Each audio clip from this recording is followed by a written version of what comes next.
Thank you. Thank you.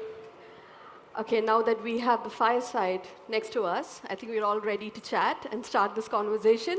I mean, that's the whole intent of this chat, right? Yeah. Let's just have a casual talk and discuss the topic of future trends in entertainment and architectural lighting. I mean, I'm very glad that there's a word trend attached to the word future, or else we would be just these two fortune tellers sitting with a crystal ball in the center and kind of trying to predict the future. Yeah. But that's literally not what we are here to do. What we're here to kind of see the direction in which the future of entertainment or architectural lighting is actually going. Yeah. And to kind of understand that, for me, it's really important to look into how the past evolved and how architectural, entertainment, and advertising were kind of the three different sectors who were independent, and they had their own identity. Yep. But over the years, what we have seen is these three sectors kind of merging into each other. And right now, when you look around the world, you see some beautiful architectures and facades who portrays and displays this amazing amalgamation of these three sectors. Sure. So I think that's quite interesting. And I think when we look down the lane, I think, Alan, 20, 25 years ago, when you did Burj Al Arab with Jonathan Spears. 25 years ago, yeah. Yeah. Yeah, I mean, it's interesting going back and thinking about what would the future be when you go back in the past and see what's changed. So 25 years ago, I was lucky enough to work on the Burj Al Arab for the facade lighting. And when we got the project, working very closely with Atkins, we were looking at the architecture of the building, very much about how to define it with white light.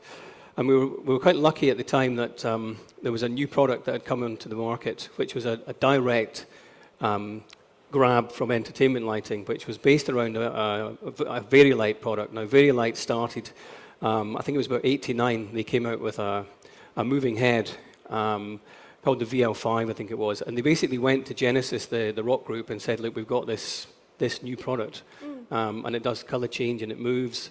And they got investment from Genesis, and then it went on tour with Genesis. What was great for us is 3 years later they started Iridian Inc., which was the architectural side of that company, and it brought directly from stage and entertainment something that we could use. And the Burj Al Arab was one of the first major projects to use that. So the facade of the Burj Al Arab had all these projectors to do full color change on it. We wouldn't have been able to do that the same way, or even similar, 2-3 years beforehand. So that became this new sort of way forward. We also then had large format projection, not the digital projection we've got now, but slides. And that was great because we had slides, and we sold it to the sheikh, that you have all these different pictures of the different sheikhs, all his friends, and he had a 15-minute call-out, very much, again, the theatre sort of way of doing something into architectural, where 15 minutes call-out, someone would run, change the slide, he'd drive across the bridge, if he was with Sheikh Tanoon, something like that, it would be their face. And it's a great way of fusing entertainment and architectural lighting into one. Yeah. So I think we tried to take it further forward and do a citywide element. Now, Hong Kong does it now. It's got the Sound and Light show, which is great. In 2003, we were doing something called City Light in KL, and we were invited by the government to participate. We were lucky enough to sit with the Prime Minister at the time, and we had 23 building owners buying into it. And that was taking the idea of art, entertainment, all the rest of it, and architecture, and then trying to bring in connectivity, because we were trying to link the 23 buildings together. Unfortunately, the recession kicked in, and we didn't quite make it happen, but that took us down another path in terms of where we were going with how we could fuse everything together. Excuse me, and I think it's kind of gone on from there. Yeah, I think Burj Khalifa is another great example for that. This is right next to us, next door. And you see this beautiful building, architecturally well lit, it's always the case. And then you have the entertainment lighting as a part of it, be it anything, laser, LED screens, and even fireworks for that matter. Yeah. So, but at the same time, it also creates social awareness and bring in a new factor of advertisement along with it. So you want to launch a new brand, launch it on Burj Khalifa. Exactly. And I think going back to what we said at the start, it was about the fusion of the three elements, the architectural, the entertainment, and the advertising. The reason we say advertising in what we're doing, and I think even going forward, is there has to be some way of paying for these huge scale projects that you get involved in. And if you use advertising well in those projects, and it's part and parcel of the whole entertainment and architecture lighting, and you use it a little bit to fund it, then it helps you do bigger projects or more interesting projects, etc. So the three combined together can work really, really well, for sure. I think then came Blue Waters. I mean, Blue Waters was amazing. Yeah, Blue Waters was, again, a next step for us because it looked at how we could then connect everything. And our biggest problem on Blue Waters, and even, again, going towards where we're trying to get to, what's the future trends, the trend at that point was to have massive LED screens everywhere. And I think clients thought it was lighting, and we were like, it's really not lighting, it's pure advertising.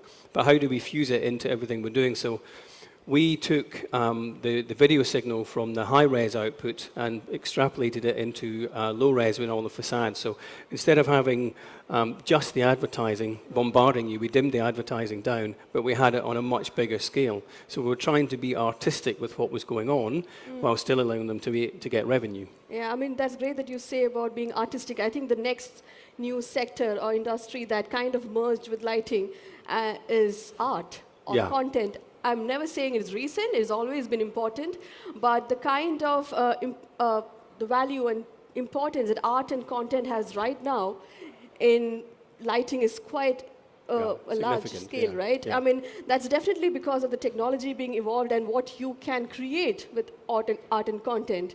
And for us, I think Kidia was another great example of that.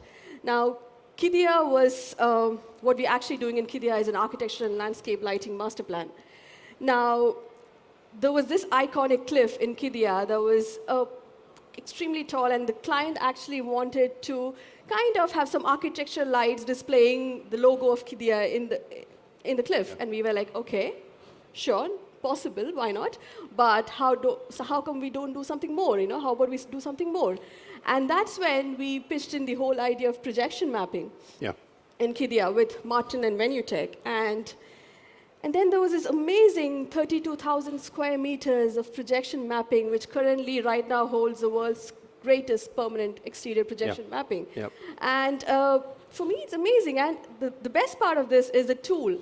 What, as service providers, we are providing is a tool. We are telling them, okay, here is the kit, here is the service, it's all done. You can bring in artists from anywhere around the world and display whatever they want to.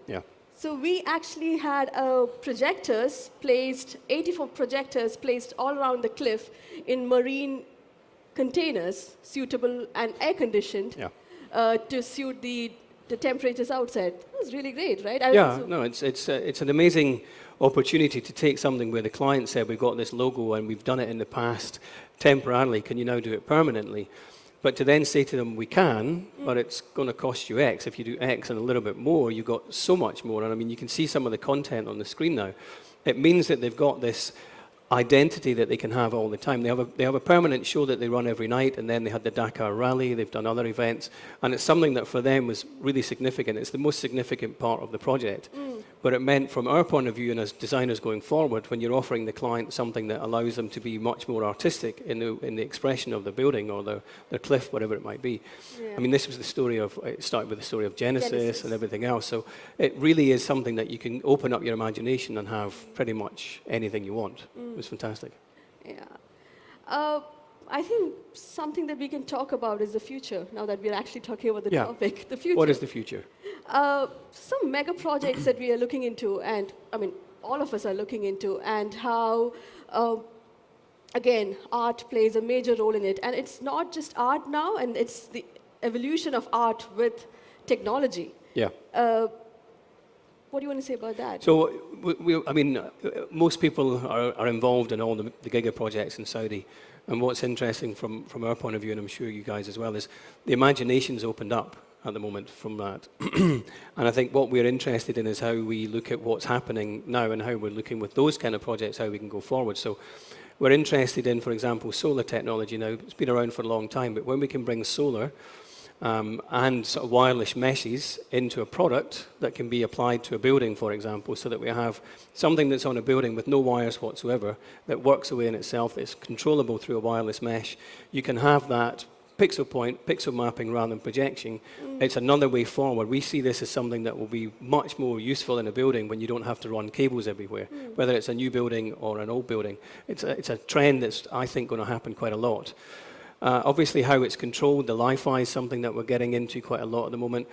It's how lighting components become the next Wi-Fi, and Yeah. they serve as internet access for you. So that's again something that's another future. But I think artificial intelligence is Yeah. the new keyword, and that's something everyone is talking about now. Uh, it's fascinating how, I mean, to me, in the scope of lighting industry, the scope of artificial intelligence intriguingly broad. I Yeah. mean, be it any stage of the design cycle, be it the lighting designers, be it installation, commissioning, or even for the stakeholders involved. Yeah. Uh, the users, the clients. I mean, this can generate massive revenue. If we bring in art into it, and how probably a great idea is something that we can do with NFT. Yeah, we've started, one of the projects we're working on, we're looking at using the lighting controlled effectively by AI. So there'll be a brain within the building that'll take data from everything that's going on, whether it's the weather, whether it's the people movement, whatever you want. It'll start looking at creating an effect on the building from that data. And the idea we've sold to the client is that you use that effect and you take a digital artwork at 8 o'clock every night, every day for a year. You have 365 files that then go into an NFT platform and are sold as digital art. And it's something we got into recently. My brother is part of Gallery One here, and he brought us into it, saying, it's a new thing they've got. And it's extremely interesting that something that we do in the lighting design industry, we create something that's beautiful in a building, but if we've got everybody who's, say it's a hotel, everybody in the hotel is doing something that becomes part and parcel of that True. art, then that they're aware of it. It's like when we did Illuminate Dubai this year, our original idea was that people would switch their lights in the balcony on or off, and it would be photographed, and every night would look different. But this is the next stage where you use AI, and then everyone can see the art, someone can buy the art, the owners get something from it, from their investment, but you get some beautiful effects at the end of it. Yeah, I mean, it could be even simple things like, when you check into a hotel or a building, you kind of ask the guest or the kids to probably draw something for you, sign something for you. Yeah. And then that could be displayed at the end of the day. An AI could combine these images over the time and could be displayed. Yeah. And it's sold as NFTs. And I mean, everyone is buying crazy lot of NFTs now, we can try that too. So that's interesting also. So for me, it's more about, when I look into all these three and how things have evolved, for me, it's more of how important it's to be connected. Yeah. And the feeling of being connected to the world is of utmost importance. And during the pandemic, we actually kind of felt that. We felt the lack of being connected. Yeah. Now, if a person comes to a building or a public space and you have interactions within them and you feel connected to the space, that can change the whole atmosphere and vibe. Yeah. And I think that's where we kind of, when we started talking about this, where we thought it was going based on sort of stuff we've been doing and the research we were doing, that if we can get the idea of all those different individual elements blurred so that there isn't any line between them, it's just all fused into one, and then we look at technology and how that's happening, the innovation of technology and the fusion of art into it, and everything then becomes connected because there's no lines in between them. Yeah. And then we connect the world and we connect the people with the spaces that they're in. I think that's really what we thought was the future trend, is about connectivity and how everything can then link in together. Yeah, it's about how we connect with machines. And I think it's a bit scary at some certain point of time. Do acknowledge that, okay, AI, we don't know anything about it. We don't know what's going to happen. But, hey, when we look at it, I think the term IoT, of Internet of Things, was first mentioned by Procter & Gamble in a talk in 1999. And 22 years down the lane, we're actually still talking about it, and probably just started implementing it. So why not? We can start talking now. We can start thinking of it now. There would be a lot of trial and error runs. There would be a lot of failures and everything that comes on the way, but I think we'll get there. Yeah. And we kind of need to, as designers and engineers and everyone, we need to kind of combine this and get connected to the world. Into the trend, yeah. Yeah, exactly. Okay. Cool. So any questions, guys? Thank you. Thank you.